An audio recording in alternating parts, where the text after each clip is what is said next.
Hey, John here, and in this lesson we're going to take a look at a cool slide number that's got kind of a slower, swampier vibe. There's a lot of air, a lot of space in this thing. It's got a cool groove, but then we're going to break from that groove and play some melody on the first string.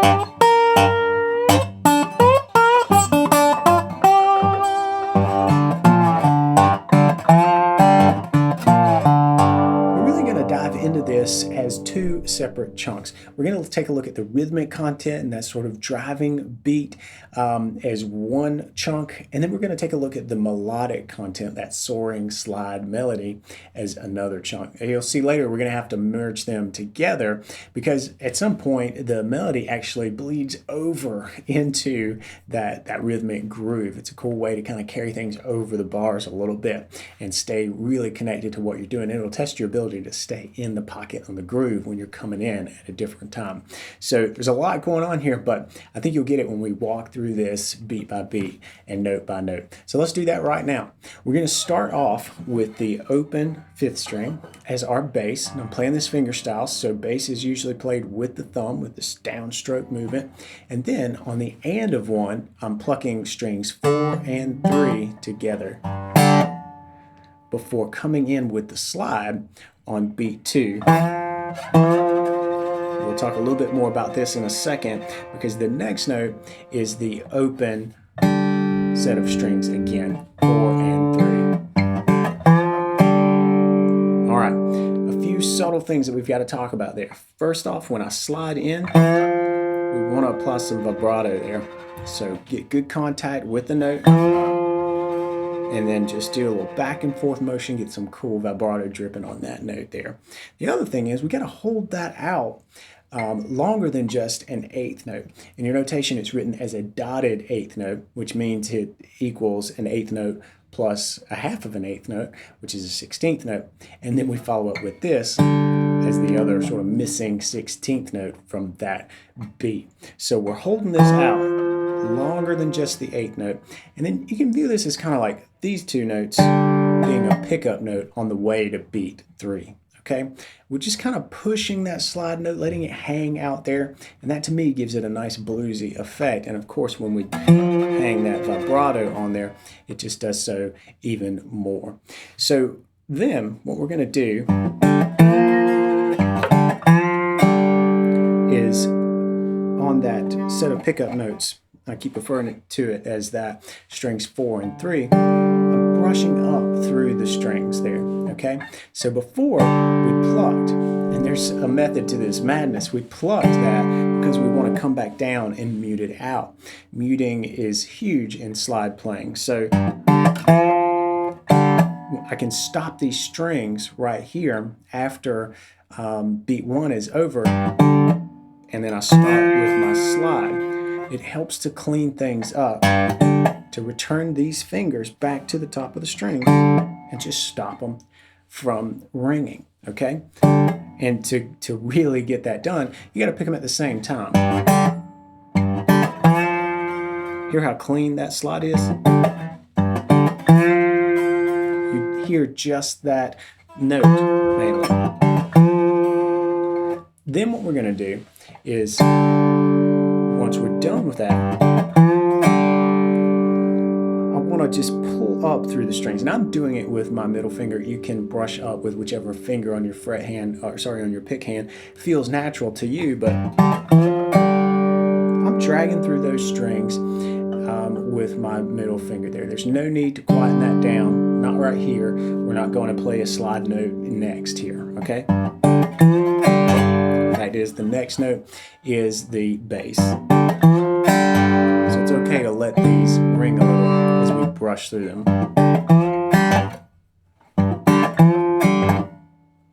So after beat 3, we know we're coming back to this bass. It kind of bookends that little pickup note that we've been talking about. that. What we're going to do is hit the open 4th string, and then for beat 4, slide from 3 to 2 on strings 5 and 4, okay? And then we want to come out of that slide plucking the open 4th string. And that rounds out the measure, okay?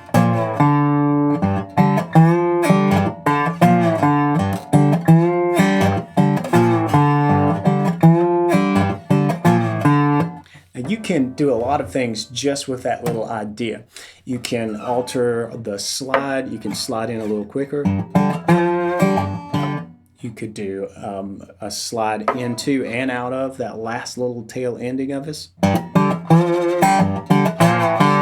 to kind of get that up and down slide. There's a lot of little things that you can do to treat this with some bluesy ideas. And of course I want you to do that. But I do want you to practice just getting the notes as written. You got to know where you're going rather than just going for all feeling, right? I want you to build in the skill of targeting a specific note with a slide and actually getting it. And that being said, once you've got some confidence in that, feel free to change this up a little bit. Slow it down some. Yeah, this thing can really breathe as you lay back on the tempo. It doesn't have to be as fast as I'm playing it here. Okay, so there are a lot of different things that you can do to really just make this open up a little bit and make it a little more yours when you're playing. All right, now let's have a look at that melody. It really takes place entirely on the 1st string, and the notes that we're going to use are around the 3rd fret, 5th fret, and then the 8th fret, although we will jump up here to the 10th on the 2nd go round of the melody. So that's really what we're looking at here. But what we're going to do is start out with the bass and then the open 1st string. All right, that's the 1 and the and of 1. Then we're going to do this cool little slide move. I love it. It's kind of got a scooping feel to it. All right, so we're sliding in from 2 to 3. And then immediately, once you get to 3, pick up with the slide and pluck twice. All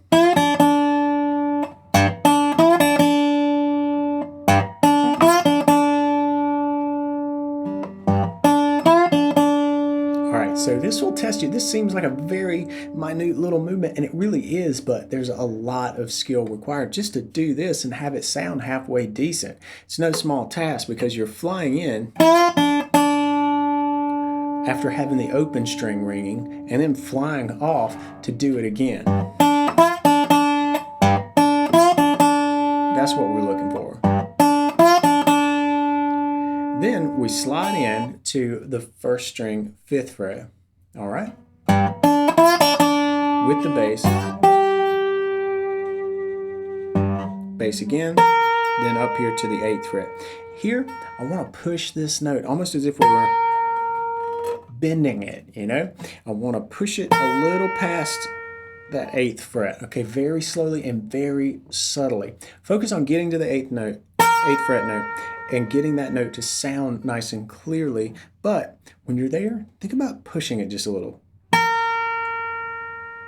in a real controlled way. And I'm talking very slight there. It puts this little microtonal bend sound to it, a blues bend, okay?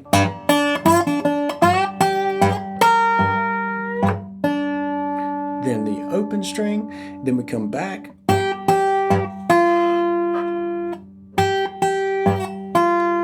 to finish out this measure of the melody here. But what we've got to do is hold this 3rd fret over the next bar.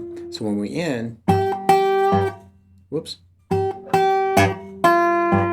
right there, when we come back down with the thumb, that's beat 1 of the next measure. 1. For the and of 1, pick up, and we're going to hit the open 1st string, okay? And then we move back into our rhythm figure as we would, okay? So this one, there's just a real subtle move at the beginning of the bar to get you back into that groove, and it's just hanging this over for an 8th note, okay?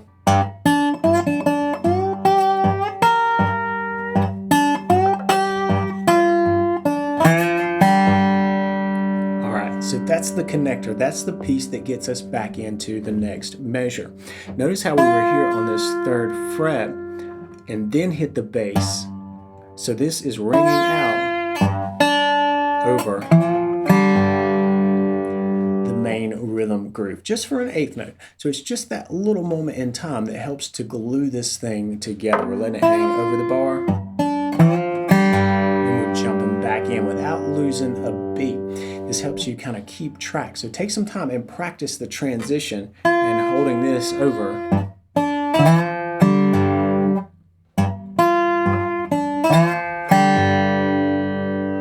Into the next measure. Okay, now let's move on. We've talked about the rhythm figure, so that's going to be the same as we've hopped back into it, but then we're going to do something a little bit different for this sort of second pass of the melody. All right, we start out the same.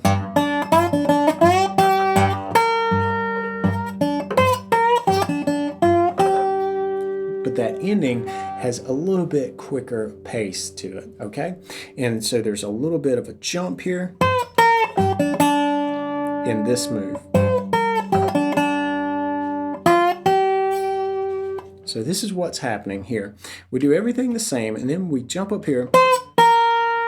That's 10th fret, 5th fret, then a couple of open, then 3, 5.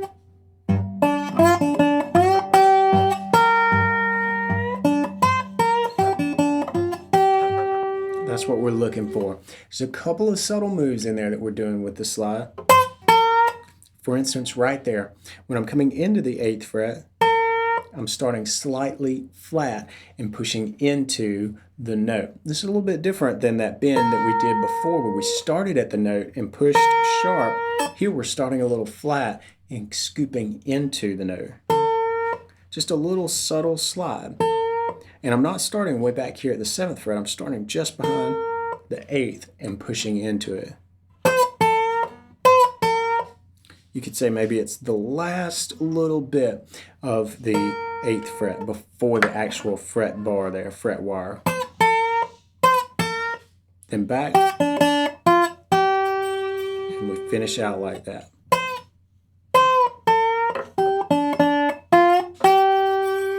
Now here, the rhythm changes because we're right here at the 5th fret with our slide to end our melody. Then we're going to pump the bass twice. All right, so let's talk about the ending of this. When we come to this 3rd fret and then move to the 5th fret, we're actually at the top of the next bar.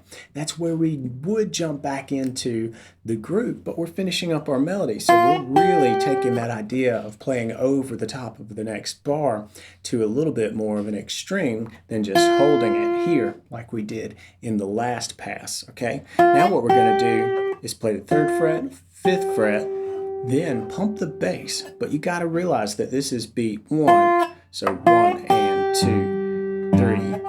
So then we jump back in where we were before with our rhythm groove. So this is where it really pays to know that rhythm groove very well. And what's gonna happen there is 3 and 4 and from here, we're going to just play through that rhythm groove again, which we've already covered that ground.